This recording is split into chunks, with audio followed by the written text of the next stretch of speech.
Alam niyo mga Lodi, dapat sa panahon na to, dapat nakapag-decide na kayong mag-solar.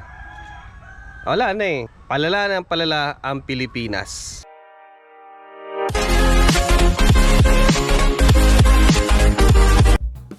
Good morning mga ka-solar. Magandang araw sa inyo lahat. So eto, yung bagong setup natin ngayon para sa tubig, para sa fish pond na gagawin ko. Kasi may project kasi akong fish pond. So ito, bakit nga ba kailangan natin mag-solar? Ano yung dahilan kung bakit tayo mag-solar? So pinaka main kasi na dahilan presyo ng kuryente. Alam naman natin ngayon na wala ng tigil ang pagtaas ng kuryente. So isa sa pinaka problema natin, presyo ng kuryente. Iyan mga Lodi, alas 3 medyo na yata eh. Subukan natin. Subukan kaya ito. May hepatitis kasi itong gripo namin, namamatay. So alas 3 na ng hapon, subukan natin. Anong setting ko dito? 4,000 RPM. So 3,000 lang tayo. Nakasarado pa pala. Yun. Okay siya mga Lodi. Ayan, may alulod papunta doon. Pero pag okay na yung yung fish pond, lalagyan ko rin ng pipe yan papunta ron. Pansamantala ginagamit sa pampatubig para basain yung area. Then ginagamit din dito na labahan ni mother. Ayan. Diba? Lakas ng tubig. Last stretch na yan. Pero may tubig pa rin. Papatubig pa rin siya. Kaya nyo magpatubig. So starting from 8 o'clock, yan, to 3. Depende sa condition ng weather. So nandun andun yung hinuhukay para mabasa lang, para lumambot. So bakit inuna ko yung water pump kesa sa fish pond? Alam niyo mga Lodi, ang hirap kasi maghukay na dry yung lupa. So ang ginagawa namin dito, binabasa muna namin gamit yung solar water pump yung lupa. So kung tutusin, kung gagamitin mo ay water pump, kuryente yung gagamitin mo, grid, so napakamahal. So maganda may solar pump na. Hindi mo na pinoproblema yung patubig mo kasi nga libre gamit yung araw. Ang masaklap nito mga Lodi ay parang wala tayong nararamdamang mag-regulate sa ba't ganito pataas ng pataas.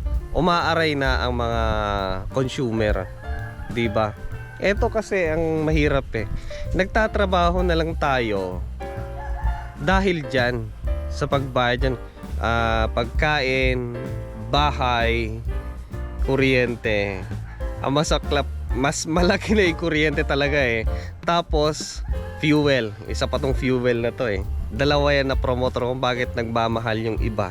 Pagkain at lahat-lahat na. Maganda kasi mag-invest sa ganito mga Lodi, para hindi ka maging dependent sa grid. Yan ang maganda. So lahat ng mga makinarya mo sa bahay, mga appliances mo, di solar na lahat.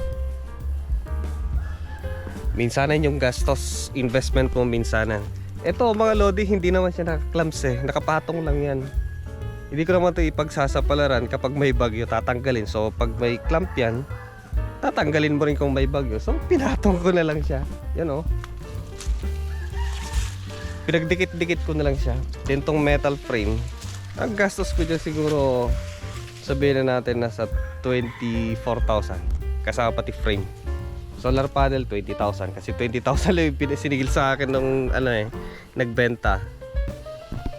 Plus yung solar pump. Maraming lang yan. So alam nyo mga Lodi, kahit na turo tayo ng turo dyan, kung ano yung dahilan, kung bakit, ano yung dahilan, kung bakit pamahal ang kuryente nila, mas maganda na lang siguro talaga mag-solar na lang tayo. So, gaano nga ba kaganda ang naka-solar? Sa likod ko mga lodi na solar panel, yung 8 na yan, na 580 watts bifacial. Iyan yung nagbibigay ng kuryente sa bahay namin. Tubig, washing, electric fan, TV, ilaw, lutuan, freezer. Ayan, tapos kahit nga yung yung solar pump, kaya niyang paganahin yan. Kapag sakaling makulimlim, kaya niyang paganahin. Kung sakaling walang laman yung battery, pwede naman siya sa grid. So ayan yung nagbibigay ng kuryente sa akin dito ng 24/7 na walang tigil. Sulit na sulit ang mag-solar na hindi ka maging dependent.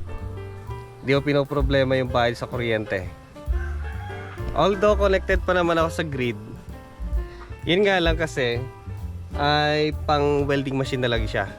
Kasi hindi ko ayokong gamitin yung welding machine sa inverter ko. Baka masira. Minsan nakalimutan ko na ba't ganito kalakas ka ko.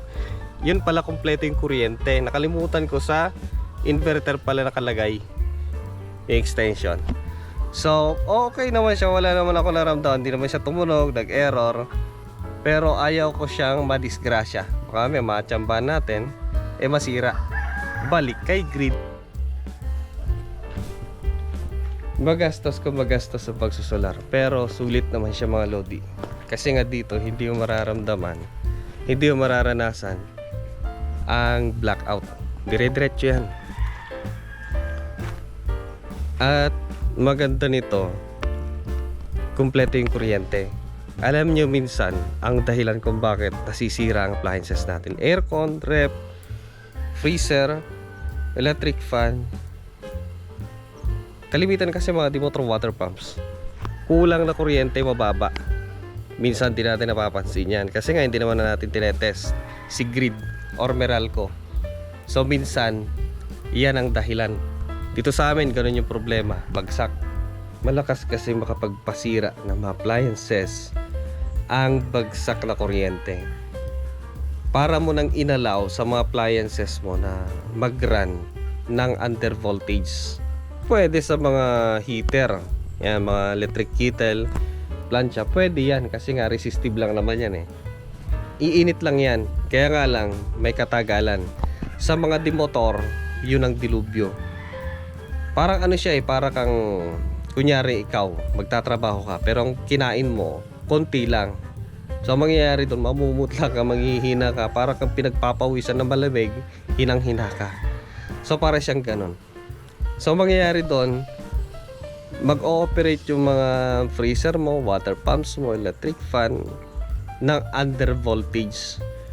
So ngayon may hirapan siya, mainit, 'di ba? Mataas yung current. Ang problema nito, pares yung binayaran mo, kompleto yung binayad mo, pero ang sinupply sa'yo kulang, nasiraan ka pa. Pero dito sa pagsasolar kasi kompleto yan. Mas maganda na lang na mag-shutdown siya kesa naman under voltage yung output niya. So, yun ang maganda kapag naka-solar. Ito yung setup natin. Ito pa naka-fully charged siya. Malakas yung araw.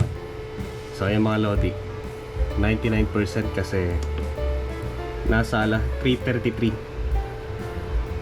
So ayan, ang output nito na kuryente maganda kasi nga nasa 233 volt.